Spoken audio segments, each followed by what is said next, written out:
Okay, Jani is gonna tell us about boundary conformity. Okay, so thanks for the organizers for letting me speak at this paradise. So I will be talking about a recent paper I wrote with Sanjit Shashi. I start by describing a holographic bottom-up model for BCFT. And after that, I will show how the holographic dictionary works in this case when you have an end-of-the-world brain in the bulk. And then finally, I will use the geodesic approximation to calculate some scalar correlation functions in this model. So in this setup, we take a d-dimensional Euclidean boundary conformal field theory on a half space where we have a boundary at y equals 0. So the boundary is a planar boundary. So the global conformal group in Euclidean signature has a subgroup SOD1, which preserves the location of this boundary. And our BCFT has, on this half space, has this symmetry, assuming the boundary conditions are also symmetric. So in contrast to normal CFTs, we have less symmetry, so correlation functions are less constrained, but still the symmetry is enough to fix the one-point function up to a constant AO. So the current dependence is completely fixed to be this, where y is the distance from the boundary. The two-point function is also fixed up to arbitrary function f of xi, or analytic function, where xi is this cross ratio of the two operator insertions, and it takes values from 0 to infinity. So when xi is 0, then the two insertions are very close to each other, while if xi is infinity, then one of the insertions is close to the boundary, and the boundary really affects the correlations. So then the question is what kind of models you could have for a BCFT. So Takayanagi proposed that we take the BCFT boundary and extend it to the bulk as an end-of-the-world brain. And what this means is that this end-of-the-world brain acts as a boundary for the bulk spacetime, and meaning we impose some boundary conditions for the bulk fields on this surface Q. So the region behind the brain doesn't exist. Then the dynamics of the brain are determined by the bulk action. We take the bulk action to consist of Einstein gravity, and on the brain we add just keep-on-shocking term, and then we also include a tension term for the brain. So the brain action is included here. And then we also add a scalar field. It's a mass m, and a general coupling of this type to the end-of-the-world brain, where we have some potential v. And we will be working in the classical limit, where all of these dimensionless parameters are very large and the ratios are finite. And in this, when we have this hierarchy of scales, we can neglect the back reaction of the brain and the scalar field to the background metric. And also because the tension is much bigger than TS, we can neglect the back reaction of the scalar field on the brain embedding. So the dynamics of the end-of-the-world brain are fixed by the gravity action. So under the variation, we get the boundary Einstein's equations or the one-sided Israel junction condition. And now if we take the BCFT to be in a vacuum state, so in the Euclidean signature, this is described by the infinite half space. Then the holographic dual geometry is just pure ADS, Euclidean ADS. And solving this equation, we find that the embedding is just a planar brain, which intersects the conformal boundary at some angle theta. And when the tension of the brain is 0, then the brain intersects the boundary orthogonally. And when the tension is positive, it bends to the left. And when it's negative, it bends to the right. And the BCFT lives here on the half space.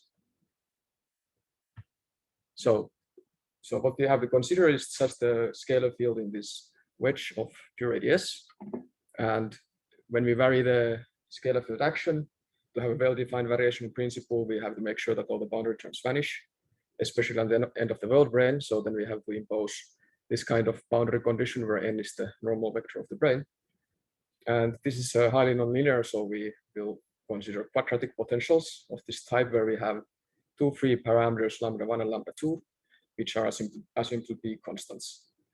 And for this choice of the potential, we find a modified Robin boundary condition for the scalar at the brane, where the modified means that we have this non-zero lambda 1 on the right-hand side. So if lambda 1 was 0, then this would be just a Robin boundary condition. So what we do next is we split the scalar field into two parts. So this phi b is a background field, and it's assumed to satisfy the equations of motion and also satisfy the full boundary condition. And because we do the splitting, then it means that this fluctuation phi doesn't involve this lambda 1 in the boundary condition, so it satisfies just the Robin boundary condition. So this is the point of this splitting. And initially, phi doesn't have to be on shell. In the conformal boundary, we work in standard quantization, and we assume that are imposed that the background field is normalizable, and the fluctuation field phi is normalizable with some source j. And then in the classical limit, we calculate the on-shell action for the scalar and vary it with respect to the normalizable j to get the correlation functions. So the holographic renormalization is done by adding counter terms in phi.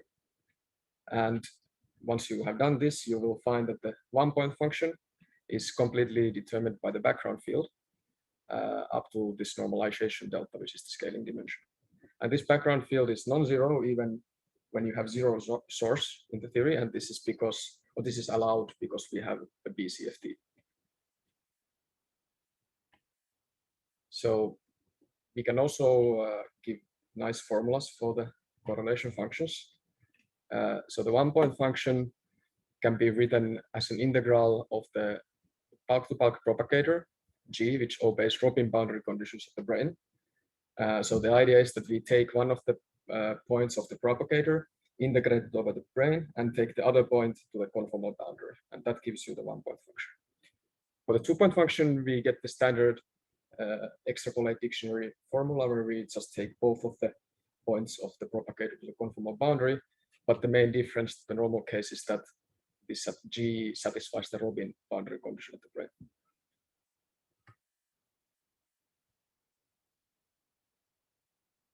So it's in general, G can be quite difficult to calculate because we have to impose the Robin condition. So it's easier to work in the large scaling dimension limit. And if you don't have a manifold with other boundaries in nuclear signature, then this limit is controlled by the geodesic approximation. And the idea of the geodesic approximation is to consider geodesics which connect your two bulk points and calculate their lengths. But because now we have an end of the world brane in the bulk which acts as a boundary, we have to take into account geodesics which reflect off the brane, connecting the 2 points x and x prime.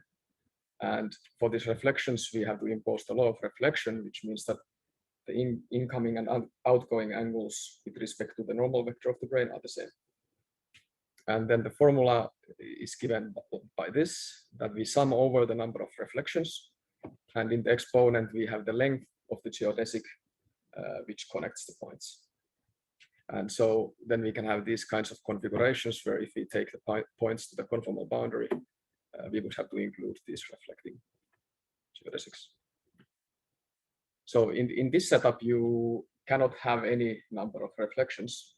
So in particular, if we take one of the points of the propagator to the conformal boundary, then there's a no-go theorem which we prove that you can have only one reflection, so no more.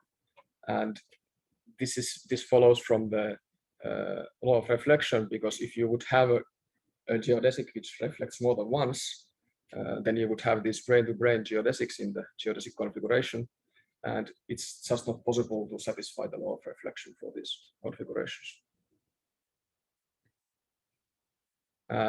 So now if you remember the formulas involving the propagator, taking the large delta limit, take the bulk points to the conformal boundary, we find this formula for the 1-point function where we have the length of a geodesic which ends on the brane orthogonally. For the 2-point function, we have two terms involving the length of this direct geodesic and the length of this reflecting geodesic. And in these formulas, L is the length, renormalized geodesic length, because when you take the point to the conformal boundary, the length diverges, but this divergence is automatically cancelled in the formulas. So for the 1-point function, we get this result where we get this expected form of from the boundary conformal symmetry, and we get this specific AO constant here, which depends on the angle of the brane. So if you now do the calculation at finite delta, which can be done, so we solve the background field we impose the Robin boundary condition at the brane, and we impose normalizability. We get some and extract the normalizable mode. We take the large delta limit. We find exactly the same behavior given by the geodesic approximation, but this only matches if we impose normalizability for the background field. So in 2 dimensions, we can also identify the coefficient of the 1-point function with boundary entropy, where the idea is that the dimension delta is proportional to the central charge and very large. And then if you compare these 2 formulas, you can identify the boundary entropy, which you would also get from the Verità formula. So this gives an independent derivation of the boundary entropy in this model. So now if we assume that we fix the positions of the 2 operator insertions, what we get from the geodesic approximation is this formula for the 2-point function, where the first term comes from the direct geodesic and the second term from the reflective one. And this again has the expected form of boundary conformal symmetry. Now if we take 0 brane tension, so orthogonal brane, then this formula reduces to this form, where the only difference between these 2 terms is that there's a plus here in the second term. And this is what you expect, because when you have a 0 tension brane, then there's a Z2 isometry in the bulk, which you can use to calculate the bulk-to-bulk propagator exactly. So this is the method of images. So this formula here is true to all orders in 1/delta, but here we got it from the geodesic approximation. So in this region where we bend the brane to be negative tension, there will be an angle where geodesics no longer fit into the wedge. So this means that the 2-point function vanishes at leading order in this large delta limit. And this is a factorization phase transition, because this is a connected 2-point function, and we always have the 1-point functions there, which are represented by this geodesic. So this occurs only at negative tension. In addition, if you look at this second term more closely, we can see that there's a singularity at negative value of psi, so psi is minus sine squared theta. And in Euclidean signature, psi is always positive, but if you do weak rotation in the transverse coordinates of the boundary of the BCFT, you can make psi negative. So this singularity is a Laurentian singularity, and it's actually comes from light ray singularity, where you have a bulk null geodesic which reflects off the brane and connects your 2 points. So this was very recently found in this paper. And in general ADS-CFT context, it has been argued that these bulk point singularities shouldn't exist at finite central charge. And here we are working at infinite central charge, and we would expect that somehow the location of the end of the world brane would be smeared, and this would somehow smear this singularity here, but it's not clear how this happens at this stage. Okay, so to summarize, we studied BCFT correlation functions in a simple holographic model with an end of the world brane. We used geodesic approximation to calculate these correlation functions. For the future, we would have to understand how the boundary OPE is encoded in these expressions, and maybe improve the this bottom-up model by adding back reaction and interactions. Thank you.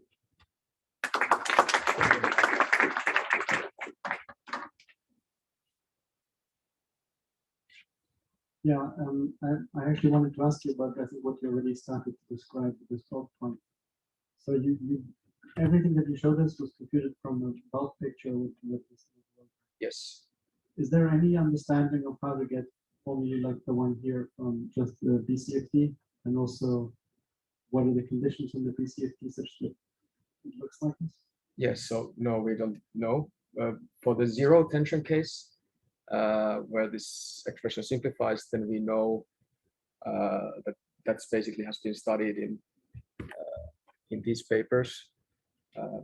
It's basically a solution of the bootstrap equation, and in that case, we can also know the bulk or the ambient OPE expansion. So we know the operators which appear in the ambient OPE, and then we also know the boundary operators in that case. But for this non-zero tension case, it's not clear. Did these people impose any conditions on the spectrum, for example, light operators?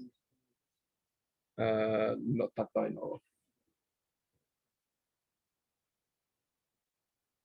What is in the CFT, what is the interpretation of the tension?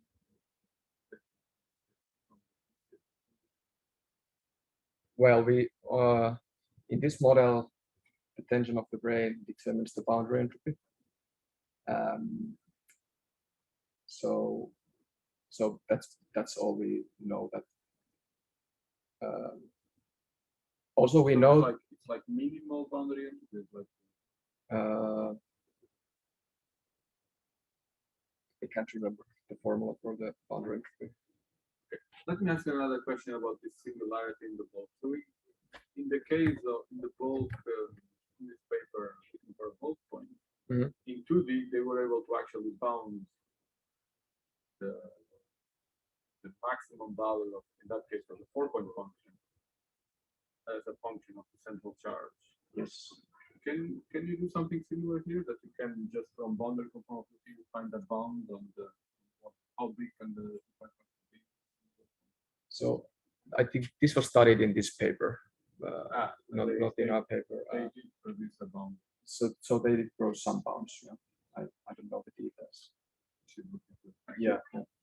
More questions. I have a very basic question about the case with zero tension. So if you do the Dublin trick, then you have a 4-point function, and maybe it looks like you have 3 different width contractions. But this looks like you only have 2. How come? Are you not allowed to do all width contractions? You mean in this formula? Yeah. Yeah, you only have. Yeah, so if you double, then you will only have the contribution where you connect the mirror images and or you cross them. Yeah, that's the rule. Yes. Okay. Thanks. Yeah, question. Can I see the geodesic function? No, in the picture. Usually people, when they, for example, use the formula to compute the entanglement entropy of this interval, they also consider a disconnect contribution. Why didn't you consider them? Connected? Disconnected, you know, the where they end on the brain. Yeah, exactly. Well, you can consider them, then you just get an extra term. So you would have in this formula, you would have plus the product of the 1-point functions, and we know what the 1-point function is in this model. It's given by this. So yeah, it's basically. This doesn't change anything in the analysis. No. Okay. Yeah, actually, I also had a question about this form. So I did not understand how you related the coefficient of the 1-point function with the boundary entropy. Yeah, so I didn't tell you the details, but so in I basically used the result that if you in 2 dimensions, if you have a heavy operator with scaling dimension proportional to c, then it creates a conical defect, and then it's basically behaves in the same way as a twist operator. And twist operators you use to calculate the boundary entropy. So that's how the argument goes. More questions? Okay. If not, thank you again. Thanks.